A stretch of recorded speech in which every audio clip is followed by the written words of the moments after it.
Next colligative property is osmotic pressure.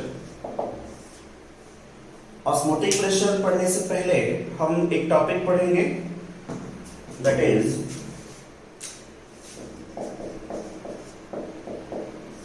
SPM. SPM is the semi permeable membrane. तो ये semi permeable membrane है. काम क्या है इसका, क्या फंक्शन है, किस लिए यहाँ पे डिस्कस हो रहा है, पहले वो समझते हैं.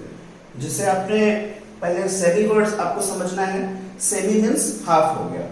तो सपोज अगर हम डिस्कस करते हैं सॉल्यूशन का, तो solution carry solvent plus solute. तो यहाँ पे सॉल्यूशन में सॉल्वेंट और सॉल्यूट दो चीजें हो गई. अगर किसी भी सॉल्यूशन को हम SPM से पास करने की कोशिश करें, सेमी परमिएबल मेम्ब्रेन, मेम्ब्रेन समझ में आता होगा, परमिएबल परमिट करना, अलाउ करना, सेमी मीन्स हाफ. ये दो चीजें हैं. दो चीजों में से किसी एक को ये अलाउ करेगा मूव करने के लिए. तो सॉल्यूट के पार्टिकल थोड़े बड़े रहते हैं और SPM में पोर्स रहते हैं, छोटे छोटे होल्स रहते हैं. पोर्स बोलना ज्यादा बेटर है. उन पोर के थ्रू ये क्रॉस नहीं कर पाता है. तो इसलिए सपोज अगर यहाँ पे हम SPM रख रहे हैं ये, और यहाँ पे हमने सॉल्यूशन रखा हुआ है ये. तो इस सॉल्यूशन में जैसे कि सॉल्वेंट एंड सॉल्यूट दो पार्टिकल होंगे, दो टाइप के पार्टिकल होंगे. तो ये सॉल्यूट के पार्टिकल जो कि बिगर साइज के होते हैं, तो इसके पोर से क्रॉस नहीं कर पाएंगे. तो यहाँ पे जो चीज पहुंचेगी ये कौन होगी, फिर सॉल्वेंट, एंड सॉल्यूट नहीं पहुंचेगा, सॉल्वेंट पहुंचेगा. सो बेसिकली हमें SPM के बारे में पहले जानना था. SPM हो गया सेमी परमिएबल मेम्ब्रेन, जिसका सेंस ये हुआ कि अगर हम SPM यूज करें एंड सॉल्यूशन को रखते हैं, तो सॉल्यूशन अगर SPM के थ्रू क्रॉस होने की कोशिश करेगा, तो वहां से सिर्फ सॉल्वेंट अलाउ किया जाएगा मूव करने के लिए, एंड सॉल्यूट अलाउ नहीं किया जाएगा. It is the property of SPM. इसी का हमें यूज करना है ऑस्मोटिक प्रेशर में. तो हमने एक एक्सपेरिमेंट में ये किया कि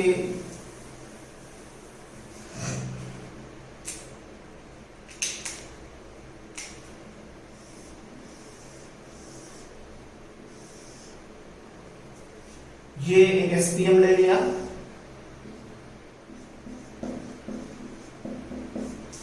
सेमी परमिएबल मेम्ब्रेन, एंड यहां पे सॉल्यूशन फिल कर, यहां पे सॉरी ये प्योर सॉल्वेंट फिल कर दिया, से वाटर, एंड इस साइड में हमने सॉल्यूशन फिल कर दिया.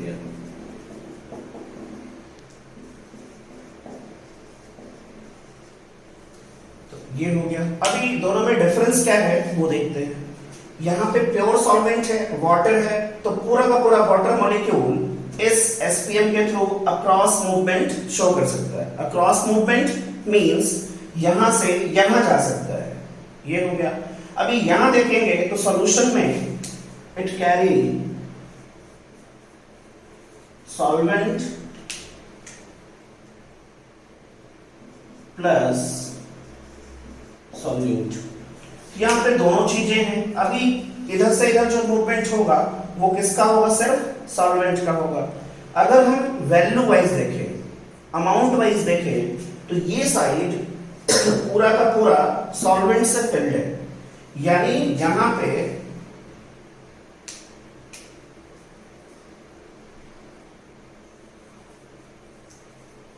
concentration of solvent is big, higher. वजह बिकॉज ये साइड पूरा का पूरा सॉल्वेंट से फिल्ड है, और इस साइड में आप देखोगे तो यहां पे concentration of solvent कंपैरेटिवली लो है। तो ये हो गया। अब हम मूवमेंट को देखते हैं कि कहां से कहां मूवमेंट होगा। तो यू कैन सी क्लियरली कि these two things are separated by SPM। तो SPM अपना प्रॉपर्टी शो करेगा। SPM के थ्रू यहां से सॉल्वेंट के मॉलिक्यूल इधर से इधर जाने की कोशिश करेंगे और यहां से इधर से इधर आने की कोशिश करेंगे। इधर का सॉल्वेंट इस साइड मूव करेगा और यहां का सॉल्वेंट इस साइड मूव करेगा। जो नेट मूवमेंट कंसीडर होगा वो कहां से कहां होगा। Suppose we have some students and it is a door. तो यहां पे मान लो कि जैसे सपोज यहां 100 स्टूडेंट्स हैं और यहां पे सपोज 20 स्टूडेंट्स हैं। तो 100 स्टूडेंट्स इस डोर के थ्रू इधर जाने की कोशिश कर रहे हैं। At the same time 20 students इधर से इधर आने की कोशिश कर रहे हैं। तो मूवमेंट तो दोनों साइड हो रहा है, बट जो नेट मूवमेंट होगा वो इधर साइड से इस साइड कंसीडर होगा। Because higher value minus lower value करेंगे तो भी जब नेट निकालेंगे, फिनिश में आपने नेट निकालना सीखा होगा, तो नेट मतलब क्या हो गया, higher value minus lower value, तो भी इधर से इधर इफेक्टिव कंसीडर होगा। तो इसी को आप लैंग्वेज में कर देंगे तो ये ऑस्मोसिस हो जाएगा। तो ऑस्मोसिस अगर हम डिफाइन करने की कोशिश करें तो पहले हिंदी में ऑस्मोसिस एक वो प्रोसेस है जिसमें कोई भी सॉल्वेंट अपने हायर कंसंट्रेशन से लोअर कंसंट्रेशन की तरफ जाने की कोशिश करता है, जाता है थ्रू एसपीएम। या इसका प्रॉपर डेफिनेशन क्या होगा, in osmosis there is a net movement of solvent particle from its higher concentration to lower concentration. Its higher concentration मतलब जहां पे ऑलरेडी सॉल्वेंट ज्यादा था, यहां से यहां का जो नेट मूवमेंट होगा वो क्या कहलाएगा, आपका ऑस्मोसिस कहलाएगा। तो अभी तक हमने दो चीजें पढ़ी। One is the SPM. SPM क्या था, एक मेम्ब्रेन है जो कुछ सेलेक्टिव चीजों को अलाउ करता है, बाकी चीजों को अलाउ नहीं करेगा। सेलेक्टिव चीजें क्या थी, सॉल्यूशन में से सॉल्वेंट को अलाउ करेगा, सॉल्यूट को अलाउ नहीं करेगा। वजह रीजन सिर्फ ये कि यहाँ पे कुछ पोर्स होते हैं एंड सॉल्यूट के पार्टिकल कंपैरेटिव बिगर पार्टिकल होते हैं। ये हो गया। सेकंड हमने पढ़ा ऑस्मोसिस। ऑस्मोसिस में you need to know definition, exam में नहीं पूछेगा, just you need to know. तो ऑस्मोसिस में क्या हो गया कि it is the movement of solvent particle से net movement of solvent particle from its higher concentration.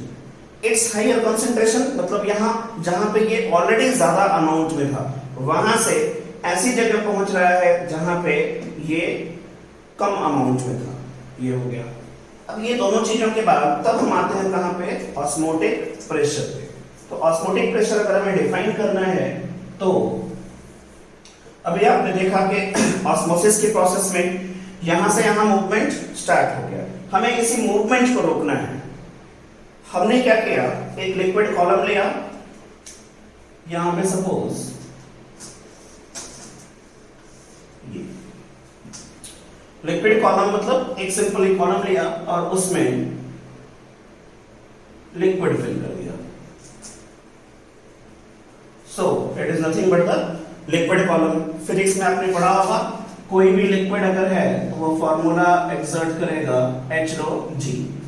Since ये लिक्विड इस वॉल पे प्रेशर एक्सर्ट कर रहा होगा, हमने क्या ट्राई किया, यहां से ये जो मूवमेंट इधर की तरफ हो रहा था तो ये एक फोर्स इधर की तरफ लगा हुआ है जो इसको इधर मूव करा रहा है। सिमिलर अमाउंट में फोर्स हम इधर से अप्लाई कर दें तो ये जो मूवमेंट है वो रुक जाएगा।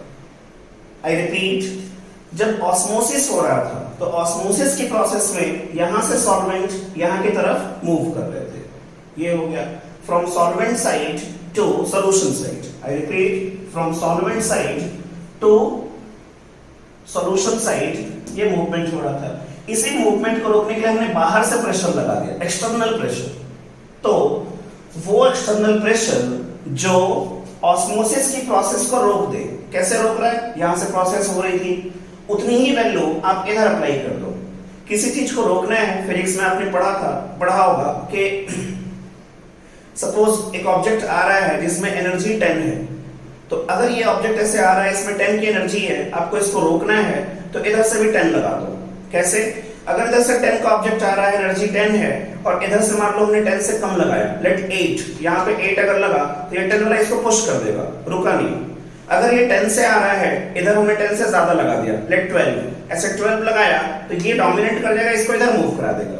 तो अगर रोकना है, इधर 10 आ रहा था, इधर भी 10 अप्लाई कर दो, मींस दोनों साइड में इक्वल बट अपोजिट वैल्यू लगा दो तो प्रोसेस स्टॉप हो जाएगी। यहाँ भी वही करना है, जितना प्रेशर से ये मूव कर रहा था उतना ही प्रेशर आप एक्सटर्नली अप्लाई कर दो, तो ये डेफिनेशन बन जाएगी।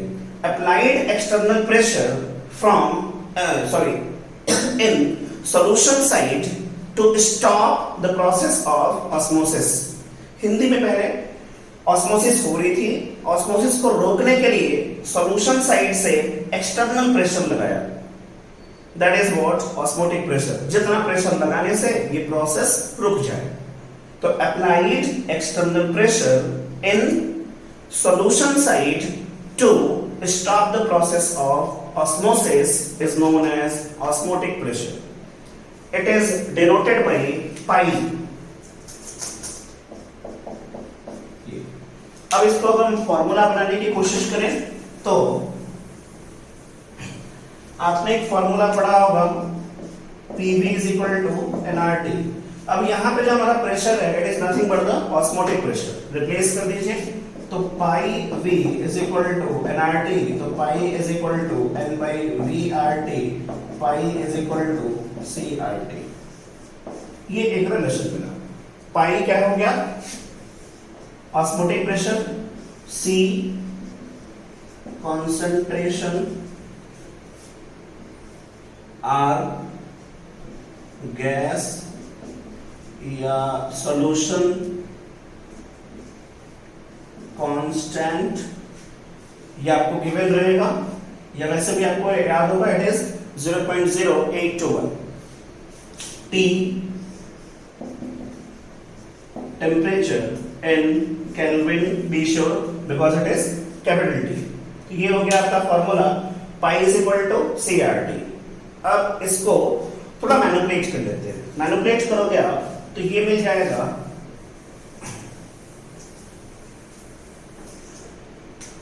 It is pi is equal to CRT, pi is equal to C is the concentration, अभी डिराइव किया था तो N by V आ रहा था, it is N by V RT। क्या मैनिपुलेशन किया? C is equal to N by V, pi is equal to N is the number of mole, it is nothing but the given mass by molecular mass। तो ये हो गया given mass by molecular mass into V अपनी जगह पे and R into T।